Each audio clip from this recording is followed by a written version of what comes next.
Hearon, Stapleton's assistant, and what we're going to try to do is document something about Hearon's Mill.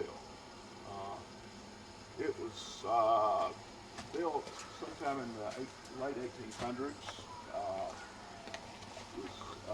The first reference is in 1872. It was referred to as a Boyd Mill. About 24 feet wide and 36 feet deep. The porch was also used as a loading platform.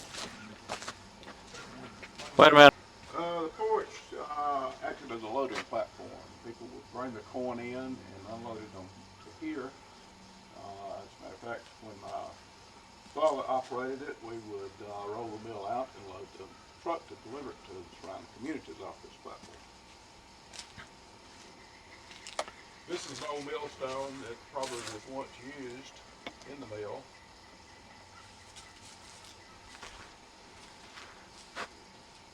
This saw blade's been hanging here for many, many years. The purpose was when people would bring their corn to be ground, the miller's house is about 150 yards away, and they would bang on the saw blade so the miller would know they would hear it.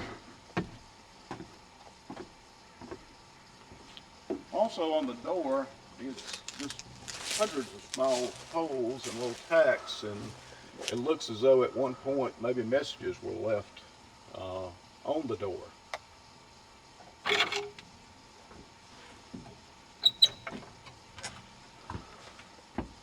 Another interesting story was supposedly the reason this hole is here is so the miller's cat could enter the grist mill to keep the mice down from eating the corn. To operate the grist mill,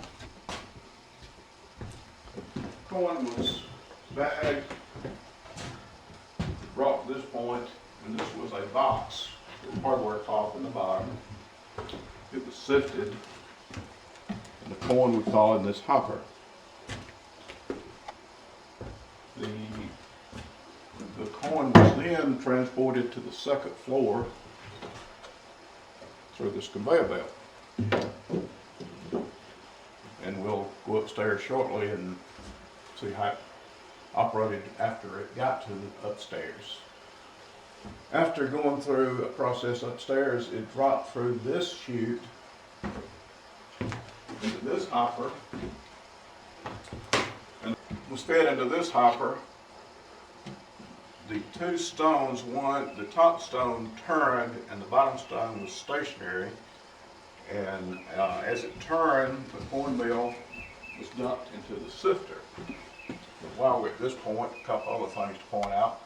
The purpose in this screw and this beam was to lift the stones apart and set it down so the stone could be sharpened so it would grind the mill more efficiently. It's just balanced so you can just easily move it with one hand. So pick up the stone, swing it over, drop the stone down, sharpen it, swing it back over, and of course the hopper and this had to be lifted off before the stones were picked up, but it's just amazing. What would be used to sharpen the stones? A chisel and a hammer, just rough the stone up. This wheel activates the turbine. It was turned and opened the turbine. When the turbine was open, it would drive this shaft, which goes up to the second floor with a ring and pinion gear, which drove a belt that turned the conveyor belt. These two beams are, over the years, have been changed probably, but the purpose in these two beams was they connected to gates in the water house below. The gates were closed, so once the gates were closed, the water level would raise up to the full pond level of the pond. Once the water level was raised up, open the turbine, then the turbine would turn, and that was the power source.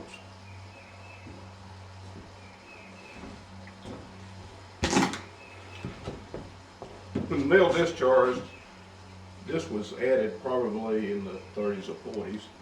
Once power was, it was an electric motor that was mounted here. And supposedly the person that owned it, Mr. Davenport, back in the 30s, generated his own electricity.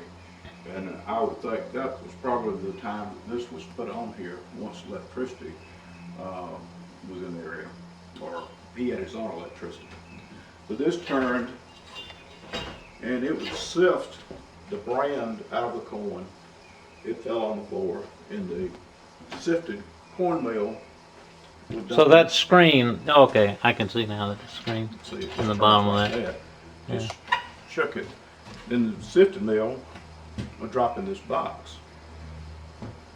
And when I was 8 or 9 years old, my job was to shovel the meal out, put it in this box, then dip it up, sack it up, weigh it, and there was a platform sitting here, and a roll of twine was on a nail here, and tie the bags up, then we'd sack them over here, they put on the truck to deliver them later.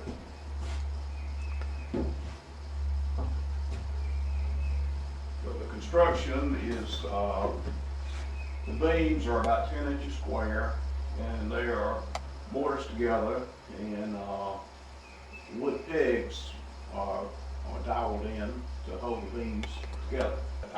Gosh, excuse me, all these years, I never noticed that spot full of light right there. That looks like. So what? See what is it? Oh, and that's probably from his original wiring, because that's like uninsulated wires. Right. Well, they probably might have had insulation. Yeah. Rotted over time.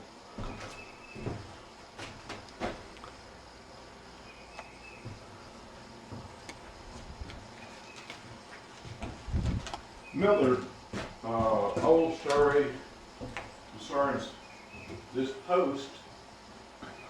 Bob, if you can come right here and shoot this, I'll get up there too.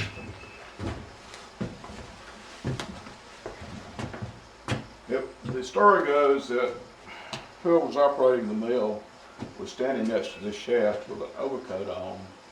The overcoat got wrapped around the shaft, and you can see splatter marks, and supposedly this was blood, and the person was killed by being hit against this. But if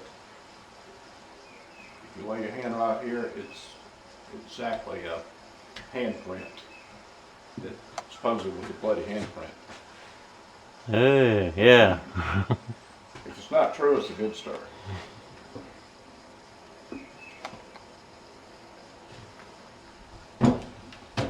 We'll go up to the second floor. The ceiling level of the first floor is about 11 feet 8 inches.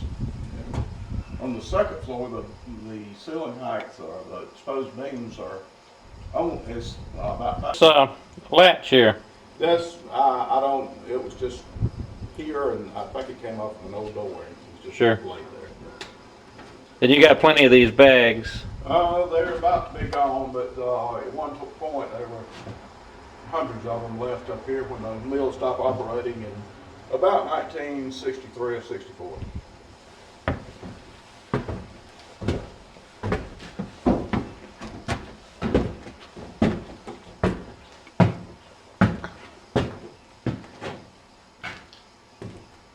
All the mechanical parts, the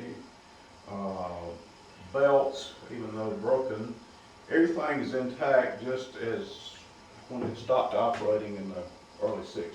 So to make it run again, the turbine would have to be repaired. But other than that, everything's here and just needs to be with belts attached, but it should run again just like it did then. But these beams, as you can see, are hand-hewn. Most of the pulleys, well, about say most. A lot of the pulleys are wood, of course, the ones on the metal shaft are metal. But this is the gear, this is the main drive of the turbine, which turn this gear, which in turn this belt. It turned here, and this is a conveyor belt. Wait a minute, I missed out on you. So the belt came from, This point okay, wraps from this pulley to this pulley, okay, turning this shaft, which turns the conveyor belt. Conveyor belt brought the corn up and dumped it into this cage wrapped with hardware cloth. I guess the purpose of this was to clean the corn and get more trash out of it. And then it exited out of this into this hopper, which is directly over the millstone. mm-hmm. So it dropped right onto the. Seems like a pretty elaborate system to lift the corn up to get it to the millstone. Well, I guess the reason that it lifted up was that you got, plus I guess this was a way to clean it here. And also you elevated the corn up so you had gravity flowing down. You had capacity in this hopper and also the hopper over the stone. If the corn were clean, you'd pour the corn directly into the hopper over the stone and grind it. But with corn cobs and other trash in it, the sifting mechanism over the first hopper before it goes into here, and then this again help clean the corn and get dirt and grit and whatever might be in the corn to get it as clean as possible, so you just had clean corn before it hit the millstone.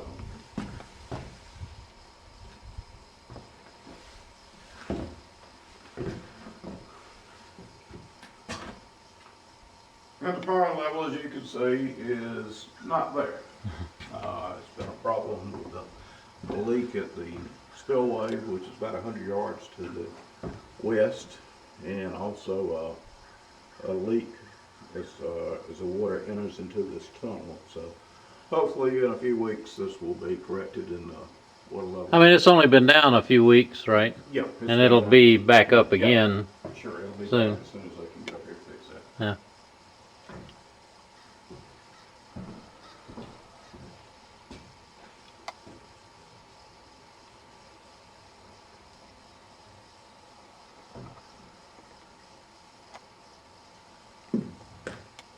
Well, if you can get a shot of the rafters. As you can see, it's 5, big ramp 10, but at one time, it was probably roofed with wood shakes, because you can see the nail holes in the decking, which was what was referred to as slab lumber, which was lumber off the side of the tree, the sap lumber, before they got the good timbers out. They just used that decking, and it's just nails all through that lumber, which probably the wood shakes were nailed to that. And then sometime back in this tin roof has been on for many, many years, probably back in the 20s or 30s it was replaced. At one time I think it had a shake roof.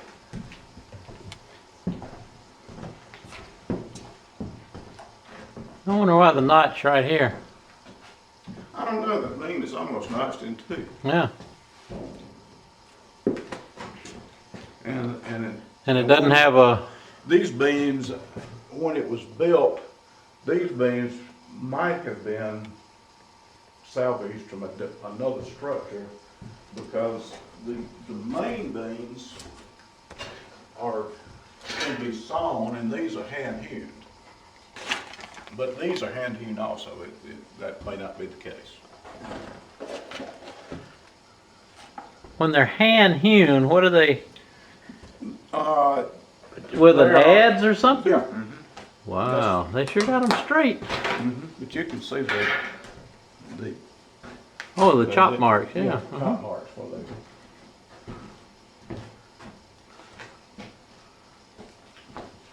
But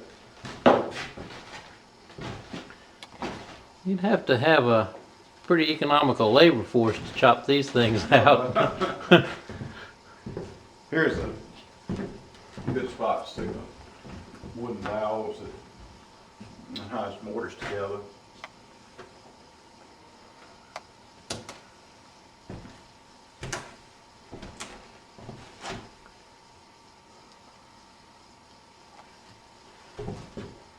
But the framing has really stood the test of time. This structure's been here for, even though, What's that drum over there in the corner? that's, it looks like it was the same as this at one time, Oh, okay. Yeah. and it was replaced.